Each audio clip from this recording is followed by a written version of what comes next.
Todas e a todos. Comezamos logo a rolda de prensa semanal para dar conta dos acordos de Xunta de Goberno, que como podedes comprobar hoxe pois non son moitos debido ás datas e os festivos que houve por medio. E paso a informar dos mesmos e a porme ao vosso dispor se queredes calquera aclaración sobre algún deles ou sobre outros asuntos locais ou de carácter nacional ou internacional. Os puntos da orde do día fundamentalmente teñen que ver ca área de espazos cidadáns, concesión de licencias. Hai unha licencia de obras para unha vivenda unifamiliar na Ponte Pedriña de Arriba, tamén para a construción dunha piscina na Rúa Virxe de Fátima, para outra vivenda unifamiliar no Viso. E logo parome aquí en estas dúas licencias, que teñen trascendencias e tamén me permite clarificar algunhas cuestións. Son dúas licencias parciais para as obras de reforma que se están a levar a cabo na Catedral e que teñen informe favorable da Dirección Xeral de Patrimonio, que é preceptivo, da Xunta e da Comisión Asesora Municipal. Son a licencia 1446 e 1447 e que fundamentalmente están venciadas actuacións que se van a facer na nave central, como a reparación de muros interiores da Basílica ou o propio traballo interior das naves, tratándose da 1447 en cuestións xa máis concretas de retirada de placas conmemorativas, outros elementos contemporáneos e todo o tema da restauración de capitéis románicos, restauración de portadas, restauración dos elementos escultóricos, labrados de interés histórico, artístico, restauración de pinturas, murais, reformulacións de xeometría, etcétera, etcétera. Estas son dúas licencias das 5 que hai pedidas e que, de alguma maneira, están vencelladas a todas as actuacións que se van a facer no interior da Basílica, quedando todavía 3 por tramitar, como son a da fachada sur e oriental, a das cubertas da ala norte e, sobre todo, a cuberta da nave principal. Por que informo disto? Bueno, informo disto porque constame que no día de onte, por exemplo, hubo bastante polémica cunha actuación que se fixo ao redor do pórtico e que se vencellou as visitas do pórtico, que é unha especie de láminas. As láminas non están relacionadas directamente cas visitas ao pórtico, senón ca protección de pórtico polas obras que se van a empezar a actuar na nave central. Autorizouse un encapsulado do pórtico porque toda actuación, o grosso da actuación, vai a comenzar ora na nave central, tanto interiormente como a futuro, cando se concedan outras licencias ca cuestión da cuberta, e, polo tanto, vais a levantar moito polvo, vai haber traballos de obra, e enténdese que é necesario aillar o pórtico despois da reforma desas actuacións internas que van a, de alguma maneira, condicionar o día a día da Catedral interiormente nos vindeiros 2 anos, e nomeadamente no 2019 que acaba de comenzar, que son estas dúas licencias que se acaban de conceder hoxe en Xunta de Goberno. E entón, esa explicación cordo que está caída un pouco a polémica e o malestar que xerou esa actuación e que non estaba relacionada directamente cas visitas do pórtico, senón que estaba relacionada cas obras que vencelladas a estas concesións destas dúas licencias. Logo, estímase tamén un recurso de reposición para a concesión dunha licencia para realizar unha reforma da cuberta da vivenda en Canteira de Arriba, unha vez que queda demostrado que non vai haber aumento de edificabilidade e, a pesar de que é unha vivenda fora de planeamento, únicamente son obras de reforma, entón estimase o recurso e concedese licencia. Do punto 7 ao punto 39 son todos expedientes de exencións fiscais que figuran nas ordenanzas por diferentes casuísticas. E logo do punto 40-43 son devolucións de fianzas dun contrato que é un novo servicio de conservación, mantemento, reposición e nova implantación de sinalización horizontal e vertical do termo municipal. Son devolucións de fianzas das anualidades 1996, 2005, 2006 e 2009 que figuraban nas dependencias municipais e que foron tramitadas pola empresa concesionada por aquel entón para a súa devolución unha vez comprobado a execución dos traballos naqueles anos. Hai un traspaso de propiedades dunha caseta na Praza de Abastos entre particulares, tanto no punto 44 como no 45, son dous traspasos. E logo hai tamén unha autorización dunha subcontratación dos traballos que se están a levar a cabo para a construción dun aparcadero provisional disuasorio na parcela EQ1 do Parque da Xionlla. A subcontratación está autorizada sempre que sexa inferior ao 30% do volumen de obra, que é do que se trata o caso. E máis alá da dación de conta das resolucións das concellerías, eses eran os asuntos que, como podes ver, configuran unha xunta de goberno bastante lixeira. O local, se tedes algunha cuestión que queira esclarexar sobre estos, pois ben, e se non, pois outras cuestións empezamos a crees polo ámbito local e logo imos subindo, non por maior importancia, senón por ir ordeando o debate. Entón, respecto da prórroga dos orzamentos, un pouco que implicacións ten e que actuacións deixarán de facer debido á prórroga dos orzamentos? No primer estudio de estimación dos servicios de intervención, os servicios económicos, hai unha diminución no orzamento que vai a poder estar disponible co orzamento prorrogado respecto á proposta que foi rexeitada pola Corporación de 20 millóns de euros menos, non? Eso fundamentalmente afecta a cuestións que non son menores, como todo o capítulo de investimentos. Tamén afecta, por exemplo, a novos contratos que están en licitación, como pode ser a ludoteca, contratos de conserxería ou regulacións contractuais que hai.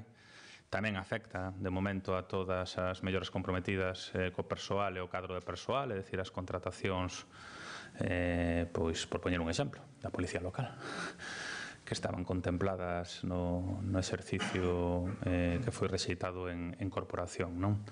Entón, nestes momentos, temos unha situación de un orzamento prorrogado limitativo, con 20 millóns menos de disponibilidade respecto ao que se propuxo a pleno, e a seguinte pregunta que teñen pensado facer, pois, na medida das nosas posibilidades, hai dúas vías, non? Para minorar ese impacto. Unha é a través dos modificativos do orzamento prorrogado, isto é, tramitación de expedientes, sobre todo no capítulo de investimentos, que permitan, de alguma maneira, garantizar os investimentos máis importantes e os compromisos orzamentarios con outras administracións e que teñen que pasar por aprobación plenaria. Isto é, por poñer un exemplo, pois a aportación comprometida ca pasarela intermodal que está en licitación pola Xunta da primeira fase, ou a aportación comprometida ca Xunta para o protocolo de actuacións en zonas sensibles dos camiños de Santiago que pasan polo termo municipal, e utilizar outras vías, como poden ser vías xa decretos directamente da área económica, para actuar en cuestións menores que podan afectar a persoal ou que podan afectar a outras partidas. Aínda así, estas ferramentas teñen dúas limitacións, unha temporal, no que queda de mandato, e o traballo técnico que se pode facer dentro do departamento, e outra é que non van a poder subsanar a totalidade dos 20 millóns menos que temos para dispor neste exercicio, non? O luns temos a xuntanza de grupo semanal, e ali intentaremos priorizar cales serán os primeiros expedientes que intentaremos levar a pleno e que terán que ser de alguma maneira traballados no Departamento de Área Económica para a súa aprobación ou non en sesión plenaria, non? Intentaremos priorizar cales son as urxencias e os compromisos que temos que atender. Esas serán as medidas e a situación da que partimos. Espera que vaya mellor a negociación destes modificativos coa oposición do que foi a negociación cos orzamentos? Bueno, non quero facer valoracións a priori e tampouco creo que xa que negociar nada. É dicir, eu o que creo que hai é que actuar con responsabilidades. Se hai, por exemplo, unha primeira fase intermodal aprobada polo conxunto da corporación e hai un compromiso orzamentario coa Xunta, supoño que non fará falta negociar o que xa foi un compromiso para executar a primeira fase intermodal e, polo tanto, os fondos para poder construir esa intermodal. E igual pasa con outro tipo de investimentos, non? Si xa pasaron moitos deles por debate plenario no seu momento da aprobación, pois entendemos que, lóxicamente, non debera existir un problema ou ser necesaria unha negociación previa, sobre todo porque non hai marxen, me explico.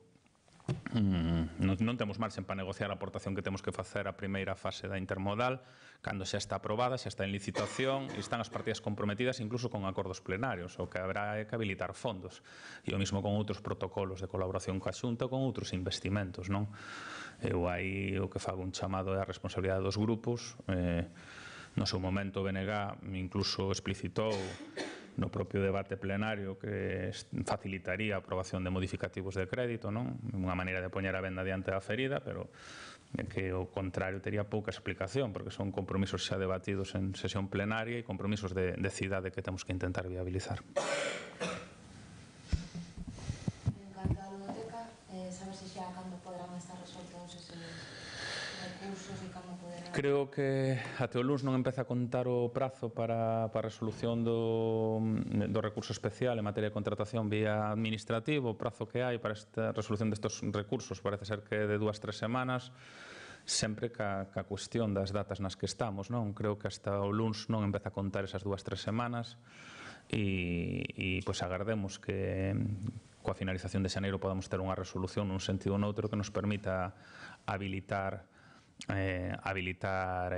o inicio do funcionamento da ludoteca. Dito isto, é un dos temas que temos que resolver, a aportación que figuraba no orzamento 2019 para o funcionamento da ludoteca e que teremos de alguma maneira pois que detraer de outras partidas. Creo que neste caso non será necesario o acordo plenario, será vía decreto e que formarán parte do traballo técnico para priorizar estas semanas, non?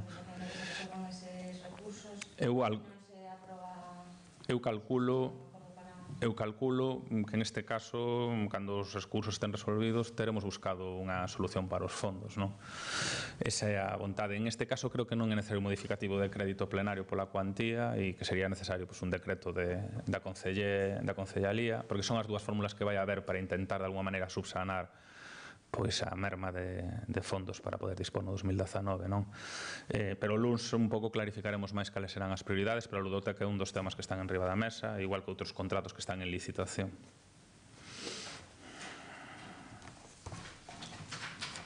Que cuestións poderán detraer estas partidas? O sea, van priorizar o que queren sacar adiante?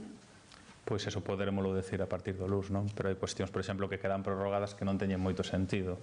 Estáseme ocurrindo a aportación que fixo o Concello para a celebración do Mundial de Axedrez de categorías inferiores e que queda prorrogado, non? É unha partida, por poñer un exemplo, que irá destinado a outras cuestións que si están sintonizadas co 2019. Non imos a ter a sorte de ter unha celebración dun novo Mundial de Axedrez no 2019, é por poñer un exemplo. Igual que hai outras partidas prorrogadas de eventos como pode ser a celebración da Supercopa da ACB. Tamén nos gustaría volver a celebrala en Santiago no 2019, pero vai a ser que non vai a ser posible. E entón, bueno, pois hai partidas que non quedan actualizadas nesta prórroga e que poderán ser destinados os fondos.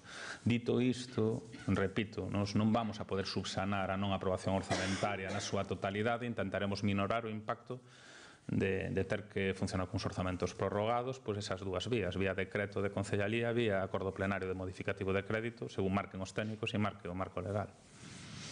No momento no que prioricemos, iremos, pois, de alguma maneira informando no modificativo, pois, de onde se detraen para poder aportar, e iso forma parte tamén dunha decisión política, evidentemente, e dun traballo técnico e da posibilidade de facer iso.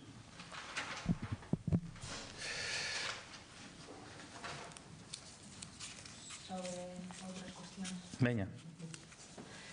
Bueno, ainda non está resolto de todo o proceso de En Marea, pendientes desa auditoría que ainda se está analizando, posto que Compostela Aberta foi que iniciou un pouco este proceso de renovación da dirección. Non sei se se sintió vostede desautorizado logo dos resultados. Estamos a 4, non? 4 de xaneiro, non? Ano novo. Bueno, xa sabedes. Teño unha frente amplia para escribir Compostela e vou a ser forte, igual que cos desexos son moitos de ir ao gimnasio, facer outro tipo de cuestións e de centrarme na cuestión do local. Non vou a facer valoracións ao respecto do espazo galego, como teño anunciado nas últimas roldas de prensa, e imos a estar centrados na dinámica local, porque coido que é o que toca e bastante traballo temos.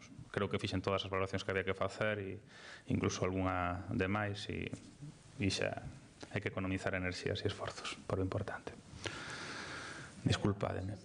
O resultado e como acabou a incapacidade de todos os partidos para ponerse de acordo, se sinten certa decepción un pouco coa política. No, o que sinto é ilusión polo espacio local, que está coexionado, que no que verdadeiramente estamos corresponsabilizados pois todas as sensibilidades, cun reto que é de renovar a alcaldía e de intentar seguir a liderar esta nova etapa da cidade que comezou no 2015 despois dunhos anos moi complicados, non? E esa é a nosa ilusión. Ahora decidimos investir no 2019 únicamente en ilusión porque en desilusión estábamos saturados e non temos ningún interese en seguir investindo en desilusión. Só queremos ilusión po 2019. Villares reiterou o apoio a vostede, e o resto de alcaldes tamén. Como van conxugar de cara ás eleccións, non sei, de cara á campaña, por exemplo, contar a Compostela Aberta coa presenza de Marea nesa campaña? A campaña vai ser diseñada polo espazo local de Compostela Aberta e no seu momento, cando a teñamos diseñada e a teñamos perfilada, seredes os primeiros en saber cal vai ser o enfoque, as aportacións e o funcionamento. Até entón, a miña opinión é secundaria, hai cuestións máis importantes que tratar porque todo o que ten que ver co tema de primarias de listas e de enfoque de campaña, pois agardamos que ao longo do mes de marzo poda quedar pechado e informarvos, polo tanto, das cuestións que vayamos a acordar. E ese será o momento no que vos informemos un pouco de cal é a estrategia e con que xente contaremos. Ese enfoque vai estar desligado todo inicialmente de Marea? Como? Ese enfoque vai estar desligado inicialmente? Non hai ningún enfoque. Compostela Aberta ten unha entidade propia, sempre activo no 2015, activo mentre se traballan en Marea e Compostela Aberta ten unha dinámica agora que entenderedes que é a prioritaria para min e para o propio espacio de Compostela Aberta. Non hai ningún subtexto, nin hai ninguna interpretación a maiores deso. Únicamente hai un centrar enerxías no proxecto local e un pouco facer bo que vos anunciei nas últimas roldas de prensa de final de ano, de desexo de ano novo, que me autoimpoño con moita vocación e moita vontade e sin querer resultar en ningún momento opaco nin maleducado por non respostar ás vosas preguntas, que entendo que teñen interese para a opinión pública, pero que non teño de alguma maneira interese en retroalimentar.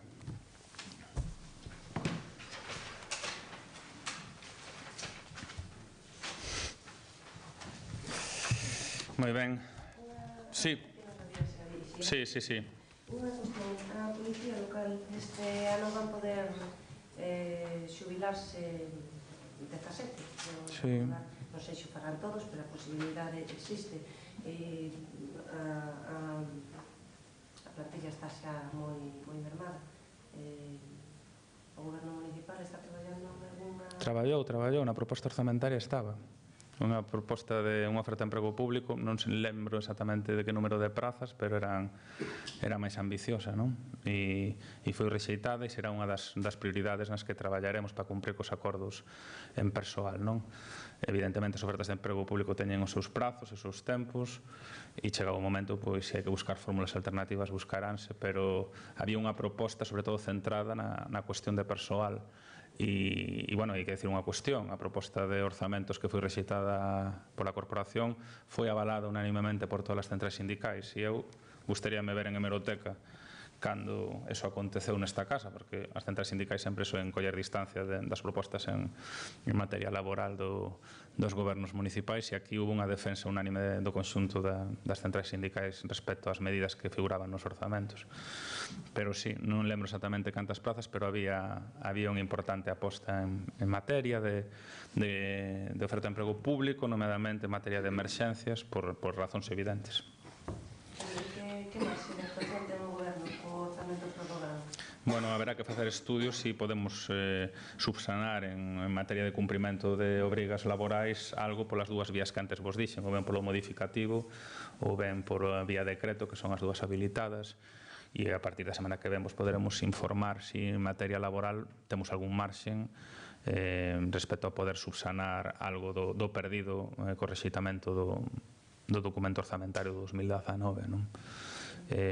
Bueno, temos unha primeira estimación que é o tema de como minor o prorrogado e agardemos na semana que ven ter pechada un vieiro para medidas de modificativos orzamentarios, de proxectos, de licitaciones e tamén de materia de persoal, porque hai moitos compromisos adquiridos cas centrais que imos a intentar buscar vías para poder acometelos. Segundo a atención no fogar,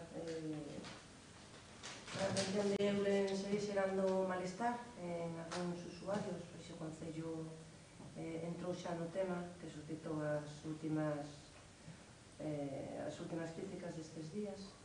O Concello actúa de maneira vixante cas contratas. É certo que no contrato da axuda no fogar, que foi un contrato lotificado, é dicir, por lotes, para intentar evitar de alguna maneira unha única contrata e un servicio tan sensible, pois está a haber un mellor funcionamento nun lote que noutro, e en ese sentido que obriga o Concello é de alguna maneira a exercer as labores de fiscalización e de requerimentos á empresa, non? Son procedementos administrativos complicados nos que nos actuamos automáticamente na medida en que temos queixas e nas que actuaremos, como no caso da información que aparece hoxe no voso xornal, por si existiu algún incumprimento do prego ou si existiu algunha cuestión susceptible de poder ser investigada, e así faremos como vimos facendo con calquer queixa que existe ao respecto. E como facemos ca maior parte das contratas, na medida en que hai un malestar, que é fiscalización, requerimentos, e para eso só temos unha ferramenta que é o prego e o cumprimento do prego. E aí, bueno, pues xa entra sempre o debate ca concesionaria de quen cumpre, quen non cumpre, porque aí o Concello ten que exixir e a concesionaria moitas veces pois dá excusas, ás veces justificadas, outras veces excusas de mal pagador. En este caso pois faremos tamén o requerimento pertinente como se ten feito en outros casos.